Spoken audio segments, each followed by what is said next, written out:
para wargi sadaya, wilujeng patepang dina acara Sabda Sunda. Mugia janten berkah kanggo urang sadayana. Mangga wilujeng ngadangukeun.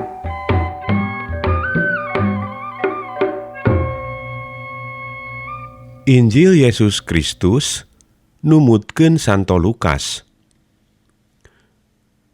Yesus ngalahir ka murid-muridna. Hal-hal anu ngalantarankeun jelema-jelema jadi dosa teh tangtu aya bae. Tapi jelemana anu ngalantarankeun batur jadi dosa bakal cilaka ka bina-bina.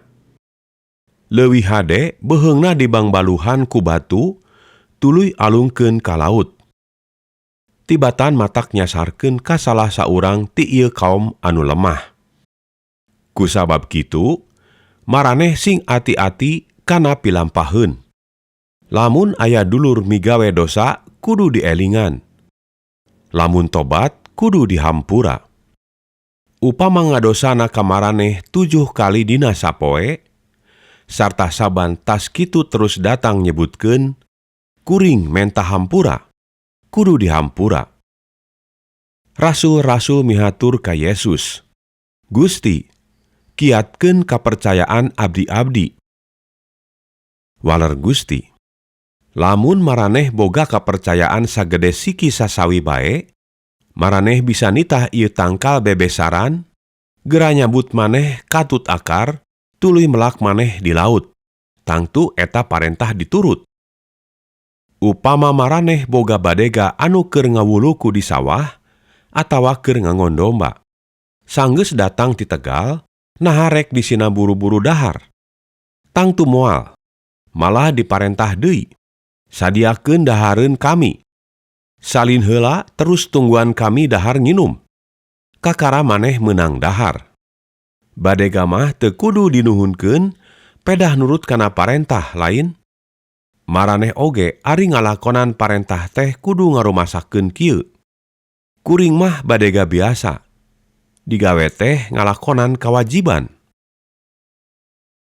Yesus angkatna ka Yerusalem teh mapai tapel wates Samaria jeung Galilea. Barang lebet ka hiji kampung, kapabag ku 10 jelema lepra. Eta jelema-jelema ngararandeg ti kajauhan, tuluy sasambat. Nun Yesus, juragan, sing hawatos ka abdi-abdi. Yesus ningali ka maranehna tuluy ngawaler. Kaditu ka imam-imam menta dipariksa awak. Sabot maranehna di jalan keneh, leprana geus calager. Anu saurang nyaho geus cager teh balik deui jeung muji ka Allah tarik pisan. Terus nyuuh ka Yesus jeung ngahaturkeun nuhun. Eta jelema teh urang Samaria. Saur Yesus, mana nu 8 urang deui? Lain 10 urang anu calager teh? Nahangan ieu saurang, urang asing, anu ka dieu deui jeung muji ka Allah. Geus kitu ngalahir ka eta jelema. Geura cengkat, jig geura balik. Maneh geus cager lantaran percaya. Sawatara urang Parisi nanyakeun ka Yesus hal karajaan Allah iraha baris ngadegna. Waler Yesus, ngadegna karajaan Allah lain hal anu bisa katenjo. Moal aya anu bisa nuduhkeun, di dieu, atawa tuh di ditu. Sabab ngadegna teh di jero diri masing-masing. Saurna deui ka murid-murid, engke maraneh aya waktuna harayang bisa nenjo salah sahiji poe tina poe-poe Putra Manusa, tapi moal bisa. Engke jelema-jelema bakal ngaromong ka maraneh, tuh di ditu, atawa ieu di dieu. Kade, ulah digugu, ulah kaluar pikeun neangan. Sabab kaayaan Putra Manusa teh lamun geus nitih kana poena mah, lir sakumaha kilat ngaburi nyai ti tungtung langit ka tungtung langit. Ngandina samemehna, anjeunna kudu sangsara heula tur ditampi ku jelema-jelema jaman kiwari. Poe dinyatakeunana Putra Manusa teh kaayaanana kawas kaayaan jaman Enoh.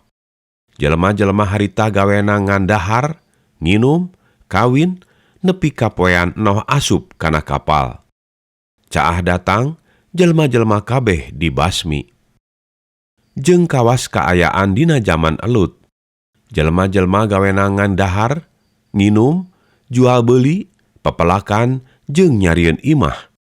Tapi sanggeus elut kaluar ti sadumu, tuluy turun hujan, seuneu jeung walirang ti langit, ngabasmi urang sadumu.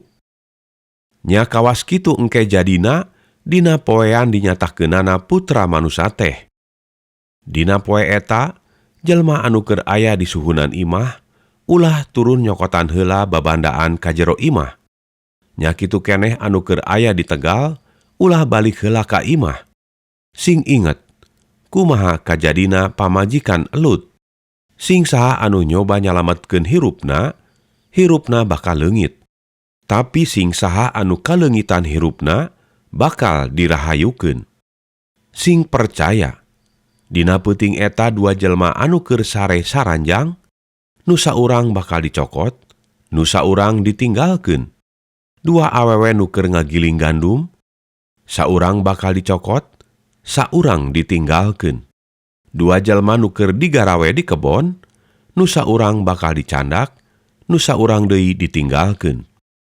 Murid-murid nararos ka anjeunna, di mana bakal kajadian kitu teh Gusti? Waler Yesus, di mana aya bangke, didinya kumpulna manuk bangke. Mung sakitu dawuhan Gusti Allah.